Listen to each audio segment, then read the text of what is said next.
Ассаламу алейкум, басулчна ахи. Добрый день, приветствую зрителей канала. Сегодняшнее наше выступление записывается специально для канала Даймохк онлайн. И я напоминаю, что я Амин Тисаев, и вы можете подписаться на мой личный канал по ссылке под видео. Сегодняшнее наше выступление посвящено чеченской геральдике. Сегодня существует чеченская официальная геральдика, и следует сказать, что до установления советской власти в Чеченской Республике существовала национальная преемственная геральдика, история которой растягивается не менее чем на 2000 лет. Сегодня мы поговорим об этом. Мы знаем, что сегодня чеченцы слово «бог», чеченское слово «бог» звучит как «дейла». Некоторые употребляют и форму «Аллах дейла». Эта форма существовала и в период распространения ислама, и до распространения ислама, когда в мире, в определенной части доминировало христианство. До распространения и возникновения вообще христианства, то есть еще до нашу эру, когда чеченцы исповедовали монотеизм, единобожие, они употребляли слово «цу» для обозначения ныне известного русского слова «бог» или чеченского слова «дейла». И вот вокруг этого слова «цу» существовал определенный религиозный монотеистический культ, и все, что связано с этим культом, терминология, которая тогда возникла, она отразилась в современном чеченском языке. Эта тематика, мы ее кратко рассмотрим, она необходима для того, чтобы постепенно подойти к вопросу чеченского флага, чеченского знамени. И вы знаете, что вот если рассмотреть чеченскую терминологию, у нас есть слово «цу», как я сказал, как древнее слово «бог», «це», как имя, чеченское слово «имя», «це», как чеченское слово «огонь», то есть это амонимы, слово «ци», как «кровь», слово «цена», как «чистый» и так далее. Все эти слова имеют в своей основе корень «ца», и это, как опять же, указывает на вот этот вот культ Бога Цу. А дело в том, что если в современном исламе очищение не только физическое, но и духовное производилось посредством омовения водой, и производится посредством омовения водой и духовное, и физическое очищение, то в период монотеизма, когда Бога называли Цу или Ца, очищение считалось, что оно происходит посредством дыма, поскольку дым является составной частью огня. Огнем, естественно, физически очиститься невозможно, а дымом можно соприкасаться человеку. И вот таким образом слово «цена», чистый на чеченском языке, означало очищенный огнем или дымом, то есть частью пламени. И в этом смысле вот эта вот терминология, она вся связана с красным цветом. Опять же, я подчеркиваю, это огонь, «це», это «ци», кровь, это «ци», красный и так далее, и так далее. И вот это вот значение, это особенный акцент, который тогда сформировался на красном цвете, он отразился и на национальной геральдике. Вы знаете, что кровь — это носитель, это непосредственно физическая часть плоти человека, и она как бы представляет собой кровь народа, и красный флаг ассоциировался как с кровью всего чеченского народа. И если мы посмотрим на существующие на сегодняшний день письменные источники, они показывают достаточно ясно, что действительно чеченцы в качестве своего национального флага до установления советской власти использовали именно красное знамя. Я хочу обратить еще внимание на то, что до того, как возникла вот эта терминология, связанная с корнем «ца» или «цу», мы можем, если проследить, лингвисты знакомы с этой работой, если проследить изменение некоторых слов, можем и до этого корня существовавшие слова обнаружить. Например, завершая это вступление наше, я приведу пример, слово «дага» в чеченском языке «гореть» вместе с классными показателями, то есть «вага», «яга», «бага» и «дага». Если мы убираем классные показатели, это первая буква, значит, мы получаем изначальную основу «ага». Вы знаете, что и в русском языке слово «огонь», хотя оно пишется орфографически «огонь», это означает «пламя», «огонь». Значит, в древнеиндийском мире «агни» как символизм огня, то есть тот же самый корень «аг», который мы обнаруживаем, древний корень до распространения культа вот этого «ца» или «цу» существовал у чеченцев. И, переходя к современности, что нам говорят письменные источники? Письменные источники сообщают нам следующее. Если говорить, допустим, о личности Ташухаджи Саисанского, Вокхаджи, человек, под знаменами которого чеченцы боролись в 30-е годы, а потом и в составе имамата в 40-е годы 19 века, его знамя было красным, значит, с двумя углами, и два угла были закрашены слегка в зеленый цвет, но это уже религиозный элемент. Значит, если мы, это по письменным источникам, эта геральдика отражена и в геральдике имамата, наибов имамата и отдельных наибств. Значит, если говорить о личности, допустим, Байсангура Биноевского, то достоверно известно, что он выступал тоже под красным знаменем. Это письменные источники. Например, Алибек Хаджи Алдамов известный тем, что возглавил восстание в 1877-78 году. По письменным источникам распространенная информация, а в частности об этом пишет современник и участник этих событий русский офицер Семенов. Он рассказывает о том, что 12-13 апреля 1877 года действительно Алибек Хаджи вместе со своими приверженцами выступил под красными знаменами.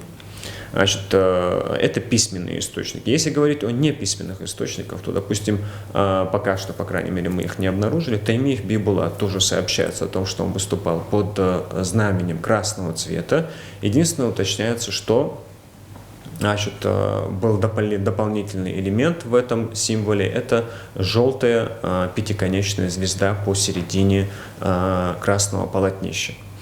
Значит, если говорить об художественных произведениях, то к нашему удовольствию вот, известный художник Франц Рубо, он запечатлел красное знамение на своей картине, посвященной сухарной экспедиции, когда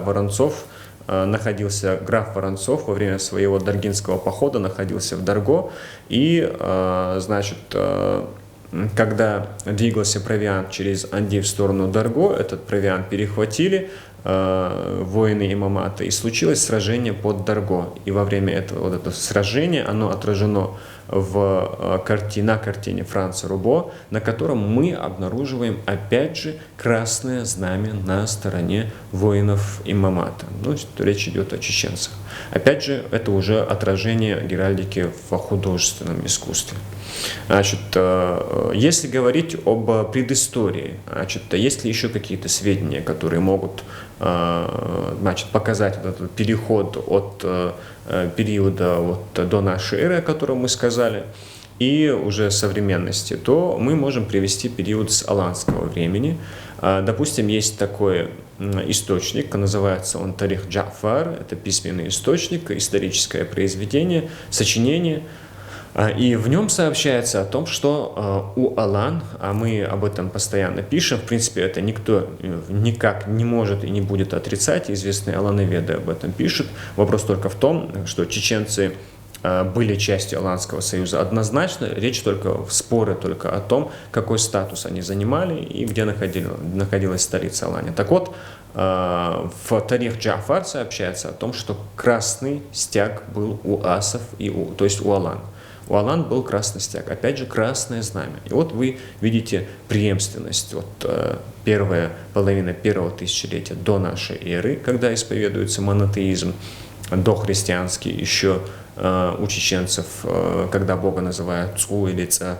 Значит, наша эра, первое тысячелетие, и какая-то небольшая часть, 2 столетия, второго тысячелетия нашей эры, когда существует сармато-аланский период, и у Алан наблюдается, опять же, красное знамя, и уже современный период, как мы вам сказали, когда мы вновь наблюдаем красное знамя, под которым выступают и Байсангур Биноевский, и Ташухаджи Саисановский, и Алибек Хаджи Алдамов, это по письменным источникам, и, значит, Бибулат Таймиев, значит, ну и другие, Франц Рубо, как я сказал. Все это показывает, что чеченское знамя было красного цвета. И есть такое выражение, когда мы собирали полевой материал, работали с старшим поколением, часто вот выражение такое было «щирбайрак, цьебайрак, цьебайрак, щирбайрак». Вот это вот выражение, устойчивое фразеологическое выражение, мы часто его фиксировали.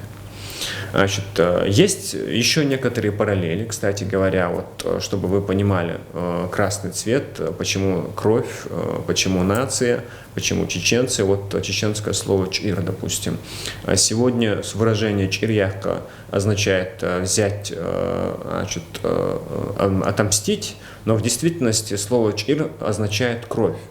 И если проводить параллели, то есть русское слово «черви», допустим, то есть черви, красная масть, да?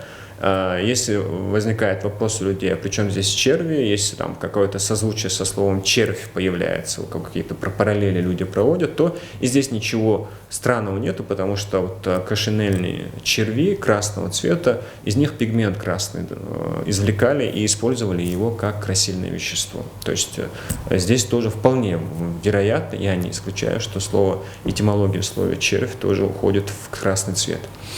И опять же, как мы провели параллель со словом чеченским «чир» или, допустим, с английским словом «черри», где, значит, это слово означает и вишня, и вишневый цвет. То есть, опять же, красный цвет, оттенки красного цвета.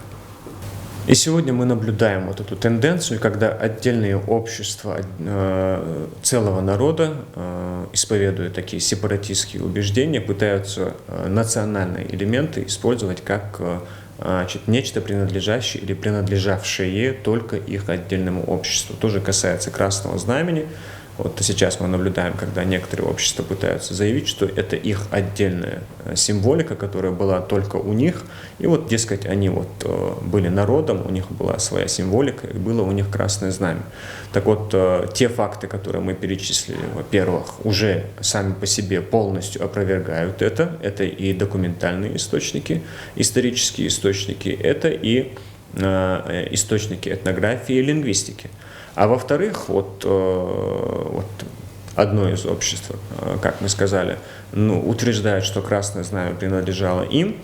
И вот сегодняшняя интерпретация этого бывшего красного знамени – это красное полотно с небольшим черным, значит, элементом на боку.